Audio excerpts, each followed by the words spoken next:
lot of virtual ink has been spilled over the specifications and capabilities of the Apple Vision Pro compared with the Meta Quest devices, but even a cursory look at these devices beyond their superficial similarity indicates that these are two very different things.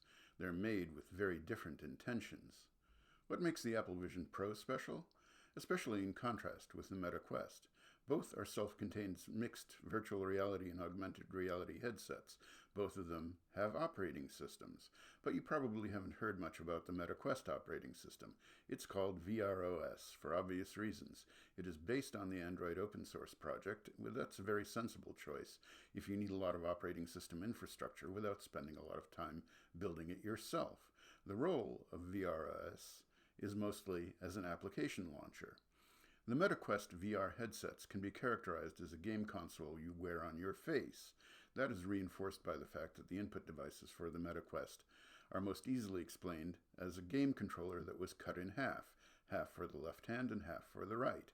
That way you can wave your hands around independently of each other within the virtual environment. It's more than just a game controller in that part of the input system tracks the position of your hands. Nevertheless, a visit to the MetaQuest App Store makes it clear that it is a 3D game console. It's also a portal into the metaverse. That was supposed to be the main thing, but that's outside the scope of this video. Remember Second Life? Yeah.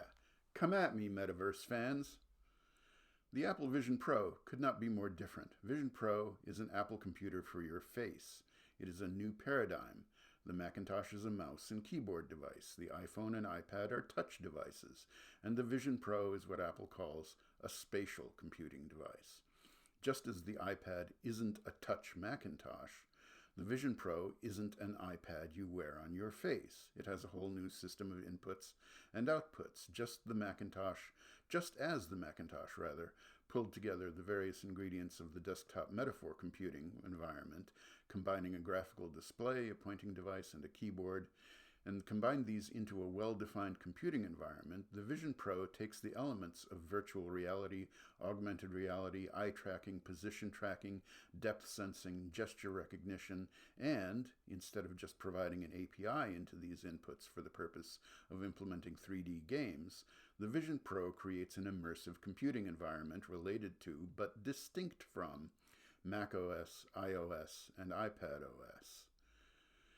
None of this guarantees that Vision Pro and other Vision OS devices of the future will be a success, but Apple has taken it to a whole new level of seriousness about creating a new kind of computing environment. To give you an idea of how serious they are, the pixels of the Vision Pro are microscopic. I don't mean just small, I mean you can't see them with your eye. The pixels are about the size of a red blood cell. If you prick your finger and look at it, you can't see the blood cells. If you put it right up to your eye, you still can't see the blood cells. What you see when looking through the Vision Pro is the outside world, and you can't tell by noticing pixels that your view of the outside world is being poured into your eyes with two extremely high-resolution displays.